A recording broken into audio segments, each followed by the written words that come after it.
माता के चमत्कार की कहानी सच्ची घटना पर आधारित। एक लड़की थी, जीने से गिरकर उसकी टांग टूट गई थी।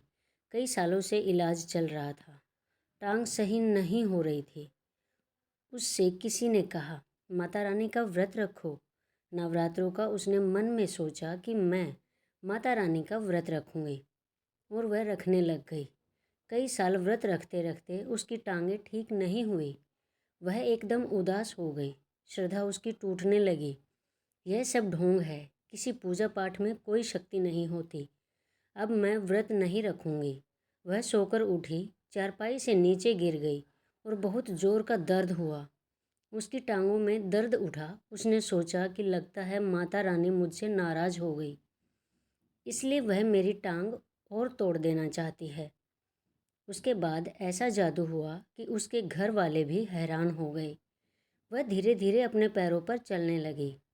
बिना सहारे के उसको बहुत खुशी हुई। सब पूछने लगे कि अचानक एक रात में तुम्हारी टांग कैसे ठीक हो गई, कहाँ से दवाई ली? उसने बोला, मैंने कोई दवाई नहीं ली, मैं माता रानी का व्रत रखती थी। उदास होकर मैंने कहा, मैं व्रत नहीं रखूँगी। फिर मैं सुबह चारपाई से गिर गई। उसके बाद थोड़ा मेरे पैर में दर्द हुआ और मैं धीरे धीरे अपने पैरों पर चलने लग गई। माता रानी ने मेरी पुकार सुन ली। मैंने सोचा था कि अब मैं व्रत कभी नहीं रखूँगी, लेकिन अब मैं जब तक जिंदा रहूँगी तब तक उनका व्रत रखती रहूँगी। माता रानी लगता है हमेशा मेरे साथ है, इसलिए तो मेरी जरा सी बात उन्हें चुभ गई और उन्होंने मेरा पैर ठीक कर दिया। भगवान इंसान की परीक्षा लेते हैं, और इसी तरह से जैसे बच्चा बिना रोए दूध नहीं पीता, वैसे ही माता के आगे बिना रोए कुछ नहीं मिलता। सच्चे मन से माँ के आगे रो के तो देखो, सब कुछ मिल जाएगा।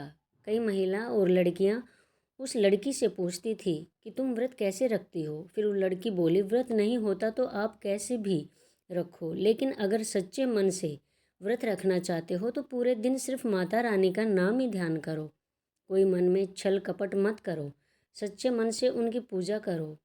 पूजा का कोई हिसाब नहीं होता। तुम्हारी श्रद्धा है तो ज़्यादा में होगी, तुम्हारे पास कुछ नहीं है तो मन से धूप अगरबत्ती और फूल पत्ती चढ़ा दो, वही बहुत है। सच्चे मन की पूजा हर पूजा से बड़ी होती है, उसका कोई मोल नहीं होता। माता रानी की सच्ची कहानी पसंद आई हो तो कहानी को लाइक करें, शेयर करें और सब्सक्राइब करें। धन्यवाद। जय माता दी। कमेंट में लिखना न भूलें।